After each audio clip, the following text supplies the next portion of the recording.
Howdy all, I'm Adam the Renaissance Nerd, and welcome back to my reviews of Ncuti Who Season 2. It's Episode 5, and we're going to Nigeria. I called it Planet Nigeria before, because I honestly thought he was going to another planet, and it was just going to be like that, but no. It's Nigeria in 2019, and this episode, it does have a couple of legitimate moments, I will say that. But at the same time, it's undone by even more illegitimate moments. And what I mean by that is, I will say this. Ncuti actually behaves like the Doctor. He actually ends up doing something clever. But it's overshadowed by the point that how do I put this accurately? It shows how small Ncuti Who is. It shows how not doctorish Ncuti Who is, because he does it under the shadow of actual doctors. You'll understand when we get there. So let's get through this. And I'm gonna say this also right now. This episode, it's flavored with the racisms of how great all black people around the world are. How great it is to be a black person. And how sad everybody must be if you're not a black person. Because they're the most welcoming people in the world. Again, in just a couple seconds, I will prove to you how retarded all of this is. Okay, so we are still trying to get her home. We open up first with, we're in a barber shop in Nigeria, and dudes are telling us stories that appear on the walls. And they're making very sure that we don't see the barber giving the haircuts. And this red and green light is going off to see whether or not they're satisfied. And it starts off with this old guy telling the story of how the doctor in his blue box, and it's Ncuti Who, it's not the doctor, it's Ncuti Who, appeared out of nowhere to save his middle-of-nowhere Nigerian village from burning down like 50 years ago or some shit like that. And then they became friends. And then they're all waiting for the doctor to come and save them because he's the only one who has the stories to save them. Then after the credits, we skip over, and now we're back in the retardus. And right away, the first words out of Belligerent's mouth: "We need to get me home! We need to get me home!" It's a broken freaking record. But then Ncuti Who's like, "Oh no, I'm going to get you home, but wait a minute, if I do this, and I stop in my favorite place in the whole wide universe, it'll help us get you home." So he stops in Nigeria, 2019, says it's such a great year, and he talks about how in this black body he now inhabits, once again, for the first time in 60 years, Doctor Who makes it all about the racisms. It's all about the racism. Oh, now that I'm in this black body, I have realized that I have no home anywhere. I have no home. And I feel at home because I once saved this little black Nigerian boy, and he opened up a barber shop. And then I go to that barber shop even though I don't need haircuts because, as Belligerent says, the TARDIS does your hair.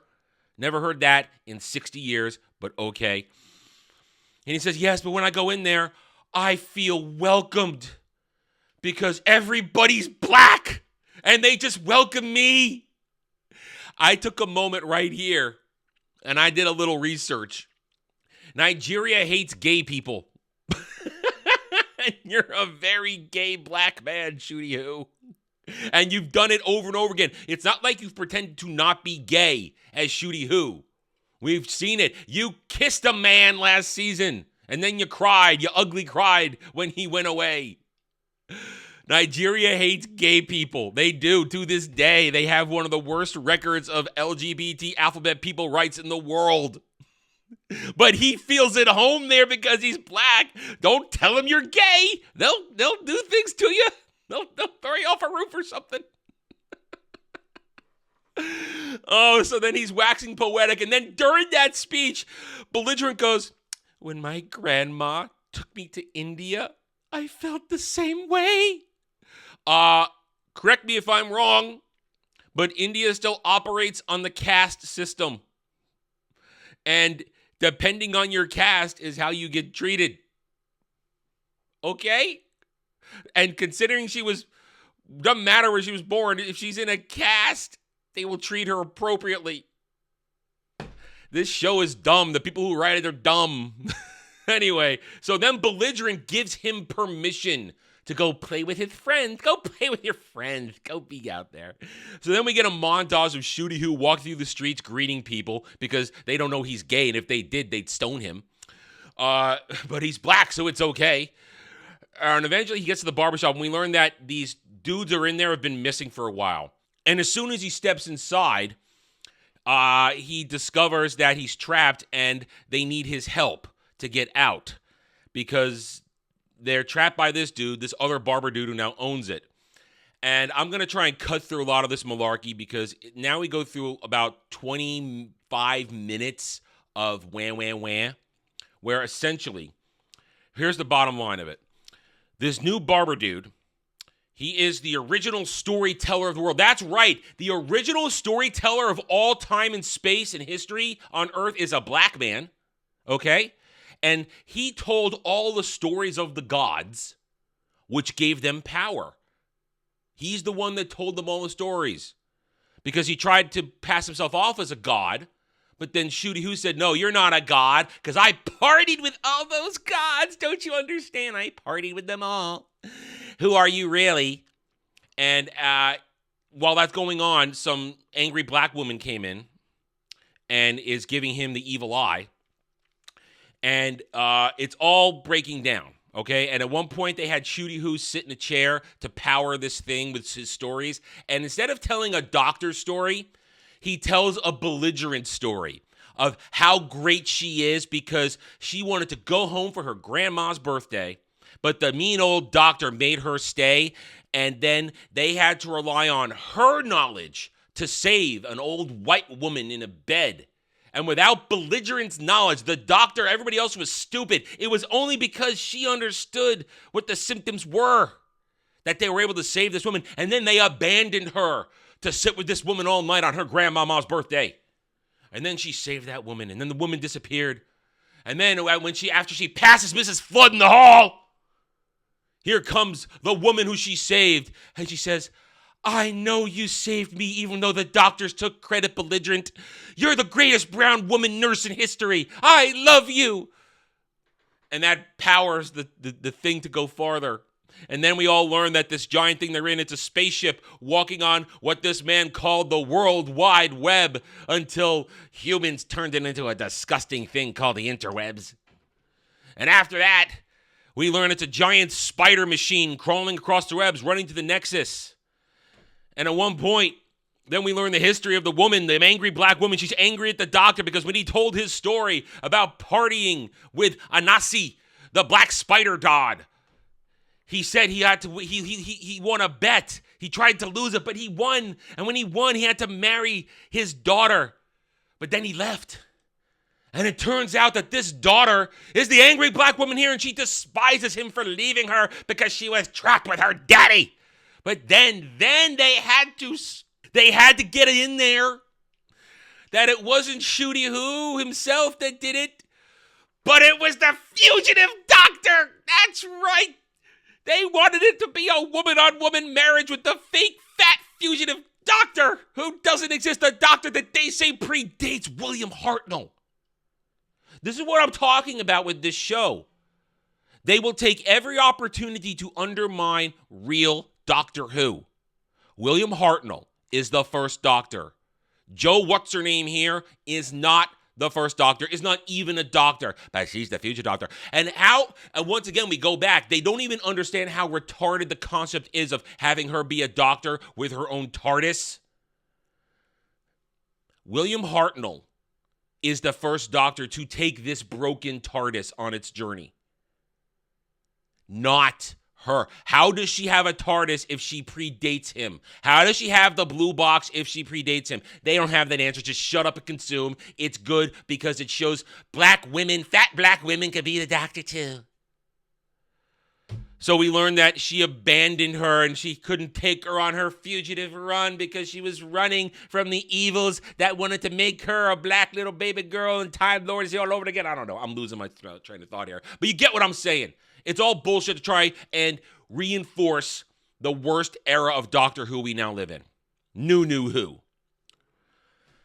Anyway, she's all angry, and now, during this whole thing, Ncuti Who gets upset at the other black barber man who used to own the shop, saying, "You tricked me to come in here." But then, here's how bad this writing is. First, he's angry, and then after a flip, he's happy again. He's ready to save everybody. He goes from not wanting to save everybody to wanting to save everybody. It's really a mishmash. Whoever wrote this person who wrote this episode, seems to have an idea of how to work with the Doctor, but then is unable to really execute it because everybody's attitudes and behaviors flip-flop at the drop of a hat. There's no consistency to the writing or character development in this episode. Anyway, after a lot of hula hula bula blue, we get the revelation, as I said, that this black dude is the first greatest storyteller of all, and Ncuti Who is now going to go, "You don't want to do this, do that. Tell us the truth of what you're really doing. Tell her the truth. Tell a Nazi girl, baby girl, what you're doing."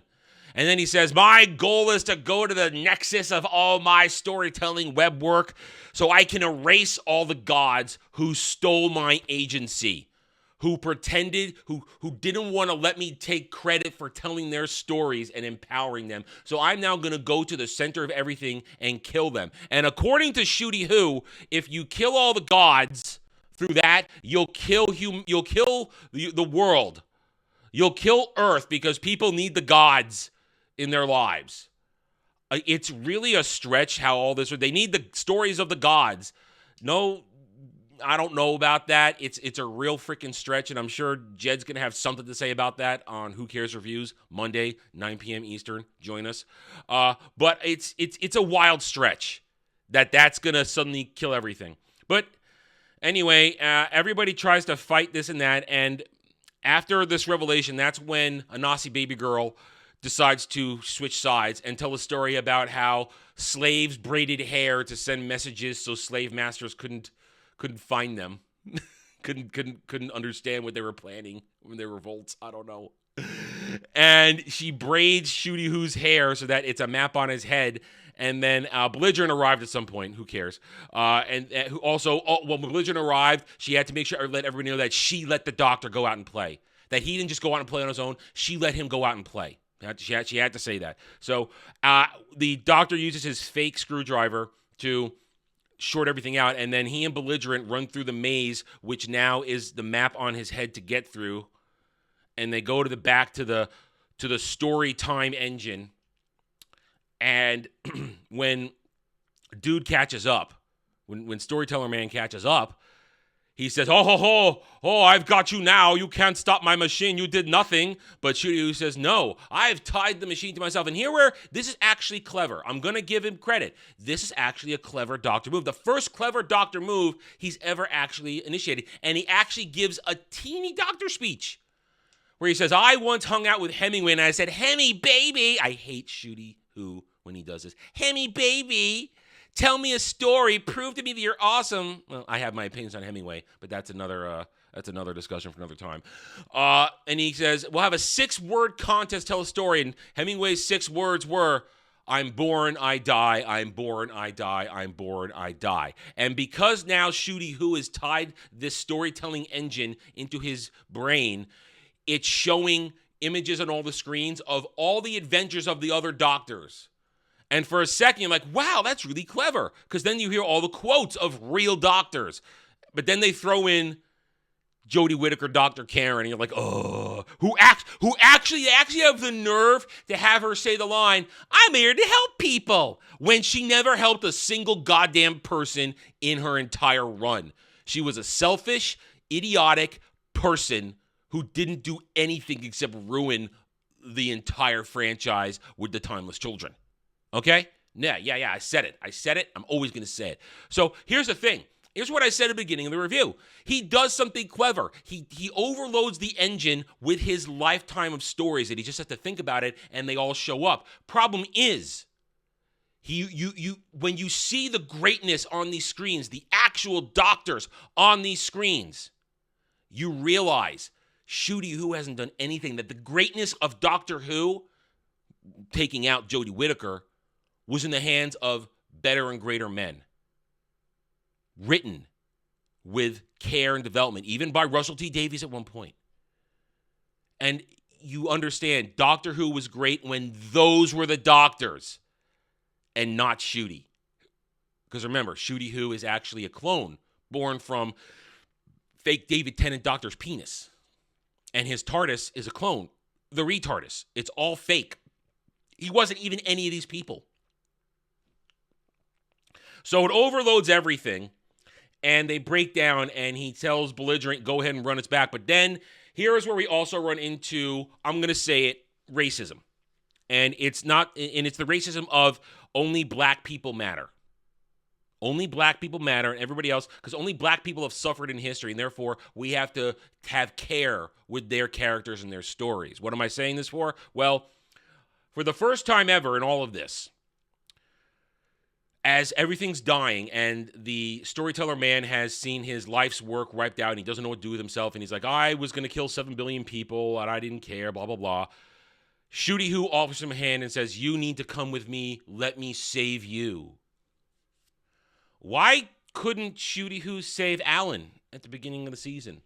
Why hasn't Ncuti Who ever tried to save any other villain that isn't a deranged god or something like that?